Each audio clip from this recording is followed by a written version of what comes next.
கர்த்தருடைய பரிசுத்த நாமத்திற்கு மகிமை உண்டாவதாக. ஆண்டவரும் இரட்சகரும் மீட்பரும் ஆகிய இயேசு கிறிஸ்துவின் விலையேறப்பெற்ற நாமத்தில் உங்களை நான் வாழ்த்துகிறேன். தேவ மனிதனாகிய தாமஸ் வாட்சன் சொல்லுகிறார், உங்கள் இருதயம் அனலாகும் வரை வேத வசனத்தை வாசியுங்கள். அது உங்களுக்கு ஞானத்தை தருவதோடு மட்டுமல்ல, உங்கள் இருதயத்தை தீயாய் எரிய பண்ணும் என்றும் சொல்லுகிறார். ஆம் பிரியமானவர்களே, இந்த நாளிலும் நாம் வேத வசனங்களை வாசிக்கும் போது அந்த வேத வசனங்கள் நமக்கு நல்ல போதனைகளை நமக்கு தருகிறது மட்டுமல்லாமல் நம்முடைய இருதயத்திலே தீப்பொறியாய் அது நம்மை எரிய பண்ணும். அந்த வேத வசனங்கள் நம்முடைய இருதயத்திலே வரும்போது நம்முடைய இருதயத்திலே காணப்படுகிற அசுத்தங்களை அந்த வேத வசனங்கள் சுத்திகரிக்கும். அதுவுமல்லாமல் அந்த வேத வசனங்கள் நம்முடைய ஆவிக்குரிய வாழ்க்கையை கொழுந்துவிட்டு எரிய பண்ணும். இந்த நாளிலும் இந்த வேத வசனத்தை வாசிக்க கூடி வந்திருக்கிற ஒவ்வொருவருடைய வாழ்க்கையிலும் ஆண்டவர் இந்த வசனங்களின் மூலம் சமாதானத்தையும் சந்தோஷத்தையும் தேவ மகிழ்ச்சியையும் அளவில்லாமல் தருவார் என்பதில் எந்த சந்தேகமும் இல்லை. இந்த நாள் வாசிக்கும்படி தெரிந்து கொண்ட வேத பகுதி மார்க்கு எழுதின சுவிசேஷம் அதிகாரம் 13 முதல் 15 வரைக்கும் நாம் வாசிக்க போகிறோம். மார்க்கு எழுதின சுவிசேஷம் அதிகாரம் 13. அவர் தேவாலயத்தை விட்டு புறப்பட்டு அவருடைய சீஷர்களில் ஒருவன் அவரை நோக்கி, போதகரே, இதோ இந்த கல்லுகள் எப்படிப்பட்டது, இந்த கட்டிடங்கள் எப்படிப்பட்டது பாரும் என்றான். இயேசு அவனுக்கு பிரதியுத்தரமாக, இந்த பெரிய கட்டிடங்களை காண்கிறாயே, ஒரு கல்லின் மேல் ஒரு கல் இராதபடிக்கு எல்லாம் இடிக்கப்பட்டு போகும் என்றார்.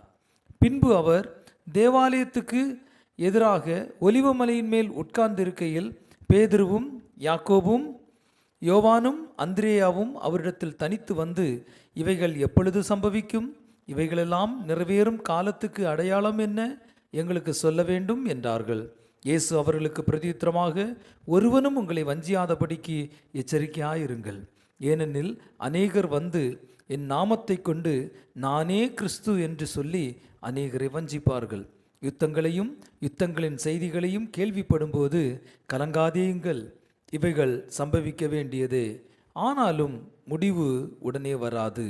ஜனத்துக்கு விரோதமாய் ஜனமும் ராஜ்யத்துக்கு விரோதமாய் ராஜ்யமும் எழும்பும். பூமி அதிர்ச்சிகளும் பல இடங்களில் உண்டாகும். பஞ்சங்களும் கலகங்களும் உண்டாகும். இவைகள் வேதனைகளுக்கு ஆரம்பம். நீங்களோ எச்சரிக்கையாயிருங்கள். ஏனெனில் உங்களை ஆலோசனை சங்கங்களுக்கு ஒப்பு கொடுப்பார்கள். நீங்கள் ஜெப ஆலயங்களில் அடிக்கப்படுவீர்கள்.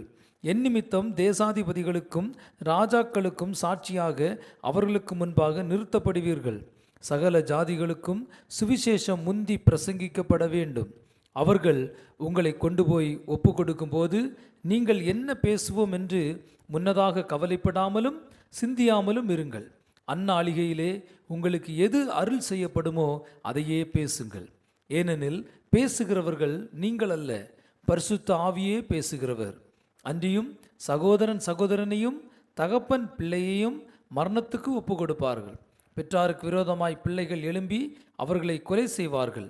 என் நாமத்து நிமித்தம் எல்லாராலும் பகைக்கப்படுவீர்கள்.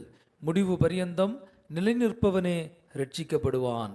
மேலும் பாழாக்குகிற அருவருப்பை குறித்து தானியேல் தீர்க்கதரிசி சொல்லியிருக்கிறானே, வாசிக்கிறவன் சிந்திக்க கடவன். அது நிற்கத்தகாத இடத்திலே நீங்கள் அதை நிற்க காணும்போது யூதேயாவில் இருக்கிறவர்கள் மலைகளுக்கு ஓடிப்போக கடவர்கள். வீட்டின் மேல் இருக்கிறவன் தன் வீட்டுக்குள் இறங்காமலும் தன் வீட்டில் எதையாகிலும் எடுத்துக்கொள்ள உள்ளே போகாமலும் இருக்க கடவன். வயலில் இருக்கிறவன் தன் வஸ்திரத்தை எடுப்பதற்கு பின்னிட்டு திரும்பாதிருக்க கடவன். அந்நாட்களில் கர்ப்பவதிகளுக்கும் பால் கொடுக்கிறவர்களுக்கும் ஐயோ! நீங்கள் ஓடி போவது மாறி காலத்திலே சம்பவியாதபடி வேண்டிக் கொள்ளுங்கள். ஏனெனில் தேவன் உலகத்தை சிருஷ்டித்தது முதல் இதுவரைக்கும் சம்பவித்திராததும் இனிமேலும் சம்பவியாததுமான உபத்திரவம் அந்நாட்களில் உண்டாயிருக்கும். கர்த்தர் அந்நாட்களை குறைத்திராவிட்டால் ஒருவனாகிலும் தப்பிப்போவதில்லை. தாம் தெரிந்து கொண்டவர்களின் நிமித்தமோ அவர் அந்த நாட்களை குறைத்திருக்கிறார். அப்பொழுது இதோ கிறிஸ்து இங்கே இருக்கிறார், அதோ அங்கே இருக்கிறார் என்று எவனாகிலும் சொன்னால் நம்பாதேயுங்கள். ஏனெனில் கள்ள கிறிஸ்துக்களும் கள்ள தீர்க்கதரிசிகளும் எழும்பி கூடுமானால் தெரிந்து கொள்ளப்பட்டவர்களையும் வஞ்சிக்கத்தக்கதாக அடையாளங்களையும் அற்புதங்களையும் செய்வார்கள். நீங்களோ எச்சரிக்கையாயிருங்கள். இதோ எல்லாவற்றையும் முன்னதாக உங்களுக்கு அறிவித்திருக்கிறேன். அந்நாட்களிலே அந்த உபத்திரவத்திற்கு பின்பு சூரியன் அந்தகாரப்படும், சந்திரன் ஒளியை கொடாதிருக்கும், வானத்தின் நட்சத்திரங்கள் விழும், வானங்களில் உள்ள சத்துவங்களும் அசைக்கப்படும். அப்பொழுது மனுஷகுமாரன் மிகுந்த வல்லமையோடும் மகிமையோடும் மேகங்களின் மேல் வருகிறதை காண்பார்கள். அப்பொழுது அவர் தம்முடைய தூதரை அனுப்பி தாம் தெரிந்து கொண்டவர்களை பூமியின் கடைமுனை முதற்கொண்டு வானத்தின் கடைமுனை மட்டுமுள்ள 4 திசைகளிலும் இருந்து கூட்டி சேர்ப்பார்.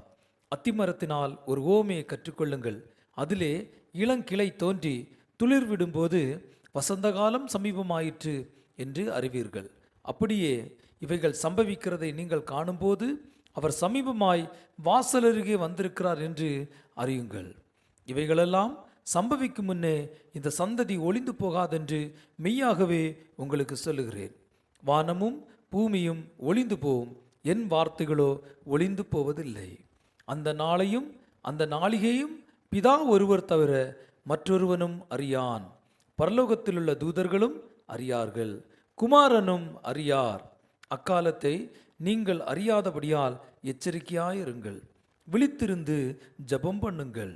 ஒரு மனுஷன் தன் வீட்டை விட்டு புறதேசத்துக்கு பிரயாணம் போக எத்தனிக்கும் போது தன் ஊழியக்காரருக்கு அதிகாரம் கொடுத்து அவனவனுக்கு தன் தன் வேலையையும் நியமித்து விழித்திருக்கும்படிக்கு காவல் காக்கிறவனுக்கு கற்பிப்பான். அப்படியே நீங்களும் விழித்திருங்கள். ஏனெனில் வீட்டெஜமான் சாயங்காலத்திலோ நடுராத்திரியிலோ சேவல் கூவும் நேரத்திலோ காலையிலோ எப்பொழுது வருவான் என்று நீங்கள் அறியீர்கள். நீங்கள் நினையாத வேளையில் அவன் வந்து உங்களை தூங்குகிறவர்களாக கண்டுபிடியாதபடிக்கு விழித்திருங்கள். நான் உங்களுக்கு சொல்லுகிறதை எல்லாருக்கும் சொல்லுகிறேன், விழித்திருங்கள் என்றார். அதிகாரம் 14. 2 நாளைக்கு பின்பு புளிப்பில்லாத அப்பம் சாப்பிடுகிற பஸ்கா பண்டிகை வந்தது. அப்பொழுது பிரதான ஆசாரியரும் வேதபாரகரும் அவரை தந்திரமாய் பிடித்து கொலை செய்யும்படி வகை தேடினார்கள். ஆகிலும் ஜனங்களுக்குள்ளே கலகம் உண்டாகாதபடிக்கு பண்டிகையிலே அப்படி செய்யலாகாது என்றார்கள். அவர் பெத்தானியாவில் குஷ்டரோகியா இருந்த சீமோன் வீட்டிலே போஜன பந்தி இருக்கையில் ஒரு ஸ்திரீ விலையேறப்பெற்ற நலதம் என்னும் உத்தம தைலமுள்ள வெள்ளைக்கல் பரணியை கொண்டு வந்து அதை உடைத்து அந்த தைலத்தை அவர் சிரசின் மேல் ஊற்றினாள். அப்பொழுது சிலர் தங்களுக்குள்ளே விசனமடைந்து, இந்த தைலத்தை இப்படி வீணாய் செலவழிப்பானேன்? இதை 300 பணத்துக்கு அதிகமான கிரயத்துக்கு விற்று தரித்திரருக்கு கொடுக்கலாமே என்று சொல்லி அவளை குறித்து முறுமுறுத்தார்கள். இயேசு அவர்களை நோக்கி, அவளை விட்டுவிடுங்கள், ஏன் அவளை தொந்தரவுப்படுத்துகிறீர்கள்? என்னிடத்தில் நற்கிரியை செய்திருக்கிறாள். தரித்திரர் எப்போதும் உங்களிடத்தில் இருக்கிறார்கள். உங்களுக்கு மனதுண்டாகும் போதெல்லாம் நீங்கள் அவர்களுக்கு நன்மை செய்யலாம். நானோ எப்பொழுதும் உங்களிடத்தில் இரேன். இவள் தன்னால் இயன்றதை செய்தால் நான் அடக்கம் பண்ணப்படுவதற்கு எத்தனமாக என் சரீரத்தில் தைலம் பூச முந்திக் கொண்டாள். இந்த சுவிசேஷம் உலகத்தில் எங்கெங்கு பிரசங்கிக்கப்படுமோ அங்கங்கே இவளை நினைப்பதற்காக இவள் செய்ததும் சொல்லப்படும் என்று மெய்யாகவே உங்களுக்கு சொல்லுகிறேன் என்றார். அப்பொழுது 12 ஒருவனாகிய யூதாஸ் காரியோத்து என்பவன் அவரை பிரதான ஆசாரியருக்கு காட்டி கொடுக்கும்படி அவர்களிடத்திற்கு போனான். அவர்கள் அதை கேட்டு சந்தோஷப்பட்டு அவனுக்கு பணம் கொடுப்போம் என்று வாக்குத்தத்தம் பண்ணினார்கள்.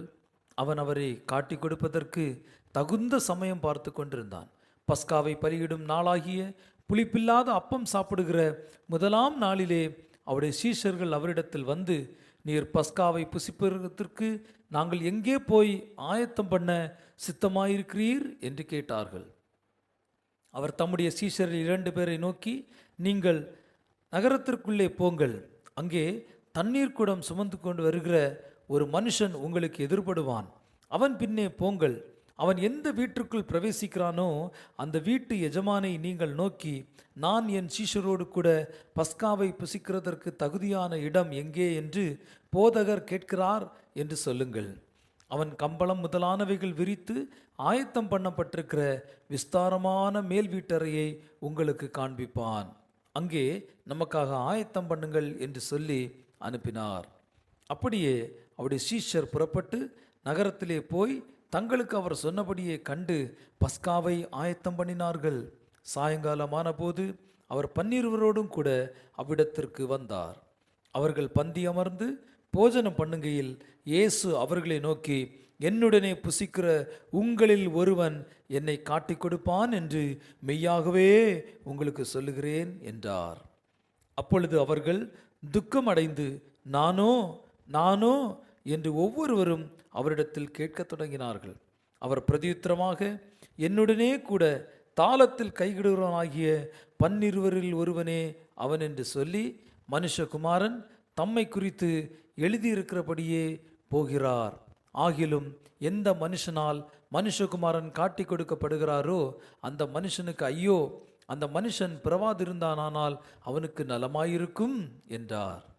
அவர்கள் போஜனம் பண்ணுகையில் இயேசு அப்பத்தை எடுத்து ஆசீர்வதித்து அதை பிட்டு அவர்களுக்கு கொடுத்து, நீங்கள் வாங்கி புசியுங்கள், இது என்னுடைய சரீரமாய் இருக்கிறது என்றார். பின்பு பாத்திரத்தையும் எடுத்து ஸ்தோத்திரம் பண்ணி அதை அவர்களுக்கு கொடுத்தார். அவர்கள் எல்லாரும் அதிலே பானம் பண்ணினார்கள். அப்பொழுது அவர் அவர்களை நோக்கி, இது அநேகருக்காக சிந்தப்படுகிற புது உடன்படிக்கைக்குரிய என்னுடைய இரத்தமாய் இருக்கிறது. நான் தேவனுடைய ராஜ்யத்தில் நவமான ரசத்தை பானம் பண்ணும் நாள் வரைக்கும் திராட்சப்பழ ரசத்தை இனி நான் பானம் பண்ணுவதில்லை என்று மெய்யாகவே உங்களுக்கு சொல்லுகிறேன் என்றார். அவர்கள் ஸ்தோத்திர பாட்டை பாடின பின்பு ஒலிவ மலைக்கு புறப்பட்டு போனார்கள். அப்பொழுது இயேசு அவர்களை நோக்கி, மேய்ப்பனை வெட்டுவேன், ஆடுகள் சிதறடிக்கப்படும் என்று எழுதியிருக்கிறபடி இந்த ராத்திரியிலே நீங்கள் எல்லாரும் என் நிமித்தம் இடரல் அடைவீர்கள். ஆகிலும் நான் உயிர்த்தெழுந்த பின்பு உங்களுக்கு முன்னே கலிலேயாவுக்கு போவேன் என்றார். அதற்கு பேதுரு, உமது நிமித்தம் எல்லாரும் இடரல் அடைந்தாலும் நான் இடரல் அடையேன் என்றான். இயேசு அவனை நோக்கி, இன்றைக்கு இந்த ராத்திரியிலே சேவல் 2 தரம் கூவுகிறதற்கு முன்னே நீ 3 தரம் என்னை மறுதலிப்பாய் என்று மெய்யாகவே உனக்கு சொல்லுகிறேன் என்றார். அதற்கு அவன், நான் உம்மோடே மரிக்க வேண்டியதாய் இருந்தாலும் உம்மை மறுதலிக்க மாட்டேன் என்று உறுதியாய் சொன்னான். எல்லாரும் அப்படியே சொன்னார்கள். பின்பு கெத்சமனே என்னப்பட்ட இடத்திற்கு வந்தார்கள். அப்பொழுது அவர் தம்முடைய சீஷர்களை நோக்கி, நான் ஜெபம் பண்ணும் அளவும் இங்கே உட்கார்ந்திருங்கள் என்று சொல்லி பேதுருவையும் யாக்கோபையும் யோவானையும் தம்மோடே கூட்டிக் கொண்டு போய் திகிலடையவும் மிகவும் வியாகுலப்படவும் தொடங்கினார். அப்பொழுது அவர், என் ஆத்துமா மரணத்திற்கு ஏதுவான துக்கம் கொண்டிருக்கிறது, நீங்கள் இங்கே தங்கி விழித்திருங்கள் என்று சொல்லி சற்று அப்புறம் போய் தரையிலே விழுந்து, அந்த வேளை தம்மை விட்டு நீங்கி போக கூடுமானால் அது நீங்க வேண்டும் என்று வேண்டிக் கொண்டு, அப்பா பிதாவே, எல்லாம் உம்மாலே கூடும், இந்த பாத்திரத்தை என்னிடத்திலிருந்து எடுத்து போடும், ஆகிலும் என் சித்தத்தின்படியல்ல உம்முடைய சித்தத்தின்படியே ஆகக்கடவது என்றார். பின்பு அவர் வந்து அவர்கள் நித்திரை பண்ணுகிறதை கண்டு பேதுருவை நோக்கி, சீமோனே, நித்திரை பண்ணுகிறாயா? 1 மணி நேரம் நீ விழித்திருக்க கூடாதா? நீங்கள் சோதனைக்குட்படாதபடிக்கு விழித்திருந்து ஜெபம் பண்ணுங்கள். ஆவி உற்சாகம் உள்ளதுதான், மாம்சமோ பலவீனமுள்ளது என்றார். அவர் மறுபடியும் போய் அந்த வார்த்தைகளையே சொல்லி ஜெபம் பண்ணினார். அவர் திரும்ப வந்தபோது அவர்கள் மறுபடியும் நித்திரை பண்ணுகிறதை கண்டார். அவர்களுடைய கண்கள் மிகுந்த நித்திரை மயக்கம் அடைந்திருந்தபடியால் தாங்கள் மறுமொழியாக அவருக்கு சொல்வது இன்னதென்று அறியாதிருந்தார்கள். அவர் 3 தரம் வந்து, இனி நித்திரை பண்ணி இளைப்பாருங்கள், போதும், வேளை வந்தது, இதோ மனுஷகுமாரன் பாவிகளுடைய கைகளில் ஒப்பு கொடுக்கப்படுகிறார். என்னை காட்டிக் கொடுக்கிறவன் இதோ வந்து விட்டான், எழுந்திருங்கள், போவோம் என்றார். உடனே அவர் இப்படி பேசுகையில் 12 ஒருவனாகிய யூதாஸ் வந்தான். அவனுடைய கூட பிரதான ஆசாரியரும் வேதபாரகரும் மூப்பரும் அனுப்பின திரளான ஜனங்கள் பட்டயங்களையும் தடிகளையும் பிடித்து கொண்டு வந்தார்கள். அவரை காட்டிக் கொடுக்கிறவன், நான் எவனை முத்தம் செய்வேனோ அவன்தான், அவனை பிடித்து பத்திரமாய் கொண்டு போங்கள் என்று அவர்களுக்கு குறிப்பு சொல்லியிருந்தான். அவன் வந்தவுடனே அவரண்டையில் சேர்ந்து, ரபி ரபி என்று சொல்லி அவரை முத்தம் செய்தான். அப்பொழுது அவர்கள் அவர் மேல் கை போட்டு அவரை பிடித்தார்கள். அப்பொழுது கூட நின்றவர்களில் ஒருவன் கத்தியை உருவி பிரதான ஆசாரியனுடைய வேலைக்காரனை காதர வெட்டினான். இயேசு அவர்களை நோக்கி, கள்ளனை பிடிக்க புறப்படுகிறது போல நீங்கள் பட்டயங்களையும் தடிகளையும் எடுத்துக்கொண்டு என்னை பிடிக்க வந்தீர்கள். நான் தினந்தோறும் உங்கள் நடுவிலே தேவாலயத்தில் உபதேசம் பண்ணி கொண்டிருந்தேன். அப்பொழுது நீங்கள் என்னை பிடிக்கவில்லையே. ஆனாலும் வேத வாக்கியங்கள் நிறைவேற வேண்டியதா இருக்கிறது என்றார். அப்பொழுது எல்லாரும் அவரை விட்டு ஓடி போனார்கள். ஒரு வாலிபன் ஒரு துப்பட்டியை மாத்திரம் தன்மேல் போர்த்து கொண்டு அவர் பின்னே போனான். அவனை பிடித்தார்கள். அவன் தன் துப்பட்டியை போட்டுவிட்டு நிர்வாணமாய் அவர்களை விட்டு ஓடி போனான். இயேசுவை அவர்கள் பிரதான ஆசாரியரிடத்தில் கொண்டு போனார்கள். அங்கே ஆசாரியர், மூப்பர், வேதபாரகர் எல்லாரும் கூடி வந்திருந்தார்கள். பேதுரு தூரத்திலே அவருக்கு பின் சென்று பிரதான ஆசாரியனுடைய அரண்மனைக்குள் வந்து சேவகரோடே கூட உட்கார்ந்து நெருப்பண்டையிலே குளிர் காய்ந்து கொண்டிருந்தான். அப்பொழுது பிரதான ஆசாரியரும் ஆலோசனை சங்கத்தார் அனைவரும் இயேசுவை கொலை செய்யும்படி அவருக்கு விரோதமாக சாட்சி தேடினார்கள், அகப்படவில்லை. அநேகர் அவருக்கு விரோதமாக பொய் சாட்சி சொல்லியும் அந்த சாட்சிகள் ஒவ்வவில்லை. அப்பொழுது சிலர் எழுந்து, கைவேலையாகிய இந்த தேவாலயத்தை நான் இடித்து போட்டு கைவேலை அல்லாத வேறொன்றை 3 நாளைக்குள்ளே கட்டுவேன் என்று இவன் சொன்னதை நாங்கள் கேட்டோம் என்று அவருக்கு விரோதமாய் பொய் சாட்சி சொன்னார்கள். அப்படி சொல்லியும் அவர்கள் சாட்சி ஒவ்வாமற் போயிற்று. அப்பொழுது பிரதான ஆசாரியன் எழுந்து நடுவே நின்று இயேசுவை நோக்கி, இவர்கள் உனக்கு விரோதமாய் சொல்லுகிறதை குறித்து நீ ஒன்றும் சொல்லுகிறதில்லையா என்று கேட்டான். அவரோ ஒரு உத்தரவும் சொல்லாமல் பேசாதிருந்தார். மறுபடியும் பிரதான ஆசாரியன் அவரை நோக்கி, நீ ஸ்தோத்தரிக்கப்பட்ட தேவனுடைய குமாரனாகிய கிறிஸ்துதானா என்று கேட்டான். அதற்கு இயேசு, நான் அவர்தான். மனுஷகுமாரன் சர்வ வல்லவரின் வலது பார்சத்தில் வீற்றிருப்பதையும் வானத்தின் மேகங்கள் மேல் வருவதையும் நீங்கள் காண்பீர்கள் என்றார். பிரதான ஆசாரியன் இதை கேட்டவுடனே தன் வஸ்திரங்களை கிழித்து கொண்டு, இனி சாட்சிகள் நமக்கு வேண்டியதென்ன? தேவதூஷணத்தை கேட்டீர்களே, உங்களுக்கு என்னமாய் தோன்றுகிறது என்றான். அதற்கு அவர்கள் எல்லாரும் இவர் மரணத்திற்கு பாத்திரனாயிருக்கிறான் என்று தீர்மானம் பண்ணினார்கள். அப்பொழுது சிலர் அவர் மேல் துப்பவும் அவருடைய முகத்தை மூடவும் அவரை குட்டவும் ஞான திருஷ்டினாலே பார்த்து சொல் என்று சொல்லவும் தொடங்கினார்கள். வேலைக்காரரும் அவரை கன்னத்தில் அறைந்தார்கள். அத்தருணத்திலே பேதுரு கீழே அரண்மனை முற்றத்தில் இருக்கையில் பிரதான ஆசாரியனுடைய வேலைக்காரியில் ஒருத்தி வந்து குளிர் காய்ந்து கொண்டிருக்கிற பேதுருவை கண்டு அவனை உற்று பார்த்து, நீயும் நஸ்ரேனாகிய இயேசுவோடே இருந்தாய் என்றாள். அதற்கு அவன், நான் அறியேன், நீ சொல்லுகிறது எனக்கு தெரியாது என்று மறுதலித்து வெளியே வாசல் மண்டபத்துக்கு போனான். அப்பொழுது சேவல் கூவிற்று. வேலைக்காரி அவனை மறுபடியும் கண்டு, இவன் அவர்களில் ஒருவன் என்று அருகே நின்றவர்களுக்கு சொன்னான். அவன் மறுபடியும் மறுதலித்தான். சற்று நேரத்துக்கு பின்பு மறுபடியும் அங்கே நின்றவர்கள் பேதுருவை பார்த்து, மெய்யாகவே நீ அவர்களில் ஒருவன், நீ கலிலேயன், உன் பேச்சு அதற்கு ஒத்திருக்கிறது என்றார்கள். அதற்கு அவன், நீங்கள் சொல்லுகிற மனுஷனை அறியேன் என்று சொல்லி சபிக்கவும் சத்தியம் பண்ணவும் தொடங்கினான்.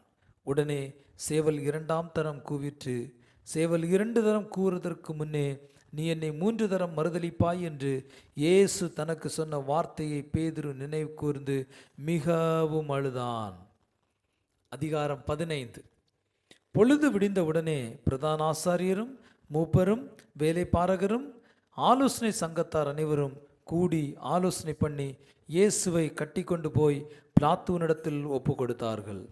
பிலாத்து அவரை நோக்கி, நீ யூதருடைய ராஜாவா என்று கேட்டான். அதற்கு அவர், நீர் சொல்லுகிறபடிதான் என்றார். பிரதான ஆசாரியர்கள் அவர்கள் மேல் அநேக குற்றங்களை சாட்டினார்கள். அவரோ மாறுத்திரம் ஒன்றும் சொல்லவில்லை. அப்பொழுது பிலாத்து மறுபடியும் அவரை நோக்கி, இதோ இவர்கள் உன்மேல் எத்தனையோ குற்றங்களை சாட்டுகிறார்களே, அதற்கு நீ உத்தரவு ஒன்றும் சொல்லுகிறதில்லையா என்று கேட்டான். இயேசுவோ அப்பொழுதும் உத்தரவு ஒன்றும் சொல்லவில்லை. அதனால் பிலாத்து ஆச்சரியப்பட்டான். காவல் பண்ணப்பட்டவர்களில் எவனை விடுதலையாக்க வேண்டும் என்று ஜனங்கள் கேட்டுக்கொள்வார்களோ அவனை அவர்களுக்காக விடுதலையாக்குவது பண்டிகை தோறும் பிலாத்துவுக்கு வழக்கமாயிருந்தது. கலகம் பண்ணி அந்த காலத்தில் கொலை செய்து அதற்காக காவல் பண்ணப்பட்டவர்களில் பரவாஸ் என்னப்பட்ட ஒருவன் இருந்தான். ஜனங்கள் வழக்கத்தின்படியே தங்களுக்கு ஒருவனை விடுதலையாக்க வேண்டும் என்று சத்தமிட்டு கேட்டுக்கொள்ள தொடங்கினார்கள். பொறாமையினாலே பிரதான ஆசாரியர்கள் அவரை ஒப்புக் கொடுத்தார்கள் என்று பிலாத்து அறிந்து அவர்களை நோக்கி, நான் யூதருடைய ராஜாவை உங்களுக்கு விடுதலையாக்க வேண்டும் என்று இருக்கிறீர்களா என்று கேட்டான். பரபாசை தங்களுக்கு விடுதலையாக்க வேண்டும் என்று ஜனங்கள் கேட்டுக்கொள்ளும்படி பிரதான ஆசாரியர்கள் அவர்களை ஏவி விட்டார்கள். பிலாத்து மறுபடியும் அவர்களை நோக்கி, அப்படியானால் யூதருடைய ராஜாவென்று நீங்கள் சொல்லுகிறவனை நான் என்ன செய்ய வேண்டும் என்று கேட்டான். அவனை சிலுவையில் அறையும் என்று மறுபடியும் சத்தமிட்டு சொன்னார்கள். அதற்கு பிலாத்து, ஏன், என்ன பொல்லாப்பு செய்தான் என்றான். அவர்களோ, அவனை சிலுவையில் அறையும் என்று பின்னும் அதிகமாய் கூக்குரலிட்டு சொன்னார்கள்.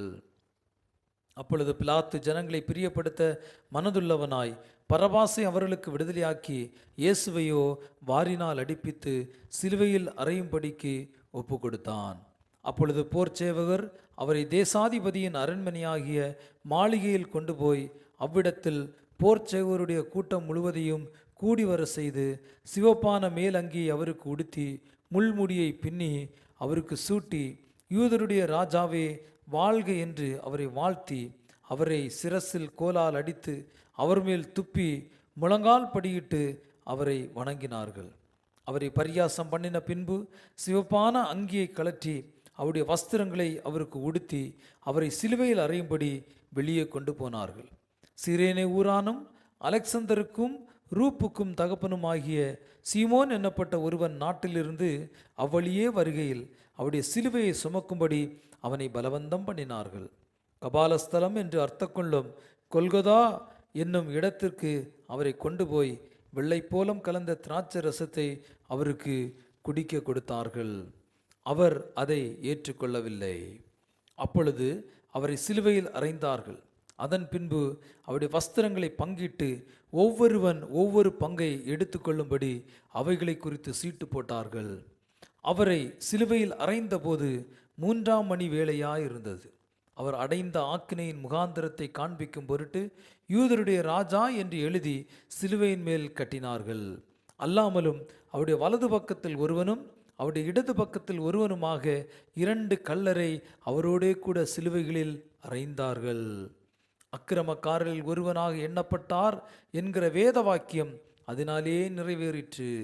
அந்த வழியாய் நடந்து போகிறவர்கள் தங்கள் தலைகளை துலுக்கி, ஆ ஆ தேவாலயத்தை இடித்து 3 நாளைக்குள்ளே கட்டுகிறவனே, உன்னை நீயே ரட்சித்துக்கொள், சிலுவையிலிருந்து இறங்கி வா என்று அவரை தூஷித்தார்கள்.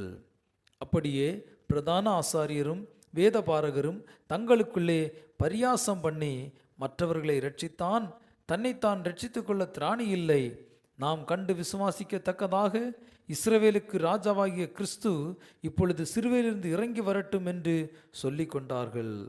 அவருடைய கூட சிலுவையில் அறையப்பட்டவர்களும் அவரை நிந்தித்தார்கள். 6ஆம் மணி நேரம் முதல் 9ஆம் மணி நேரம் வரைக்கும் பூமி எங்கும் அந்தகாரம் உண்டாயிற்று. 9ஆம் மணி நேரத்திலே இயேசு ஏலோயி ஏலோயி லாமா சபக்தானி என்று மிகுந்த சத்தமிட்டு கூப்பிட்டார். அதற்கு என் தேவனே என் தேவனே ஏன் என்னை கைவிட்டீர் என்று அர்த்தமாம். அங்கே நின்றவர்களில் சிலர் அதை கேட்டபொழுது, இதோ எலியாவை கூப்பிடுகிறான் என்றார்கள். ஒருவன் ஓடி கடற்காலனை காடியிலே தோய்த்து அதை ஒரு கோலில் மாட்டி அவருக்கு குடிக்க கொடுத்து, பொறுங்கள், எலியா இவனை இறக்க வருவானோ பார்ப்போம் என்றான். இயேசு மகா சத்தமாய் கூப்பிட்டு ஜீவனை விட்டார். அப்பொழுது தேவாலயத்தின் திரைச்சீலை மேல் தொடங்கி கீழ் வரைக்கும் 2ஆக கிழிந்தது. அவருக்கு எதிரே நின்ற 100க்கு அதிபதி அவர் இப்படி கூப்பிட்டு ஜீவனை விட்டதை கண்டபோது, மெய்யாகவே இந்த மனுஷன் தேவனுடைய குமாரன் என்றான். சில ஸ்திரீகளும் தூரத்திலிருந்து பார்த்து கொண்டிருந்தார்கள். அவர் கலிலேயாவில் இருந்தபோது அவருக்கு பின் சென்று ஊழியம் செய்து வந்த மகதலேனா மரியாளும், சின்ன யாக்கோபுக்கும் யோசேக்கும் தாயாகிய மரியாளும், சலோமே என்பவளும், அவருடனே கூட எருசலேமுக்கு வந்திருந்த வேறு அநேக ஸ்திரீகளும் அவர்களோடே இருந்தார்கள். ஓய்வு நாளுக்கு முந்தின நாள் ஆயத்த நாளாயிருந்தபடியால் சாயங்காலம் ஆனபோது கனம் பொருந்திய ஆலோசனைக்காரனும் அரிமத்தியா ஊரானும் தேவனுடைய ராஜ்யம் வர காத்திருந்தவனுமாகிய யோசேப்பு என்பவன் வந்து பிலாத்துவினிடத்தில் துணிந்து போய் இயேசுவின் சரீரத்தை கேட்டான்.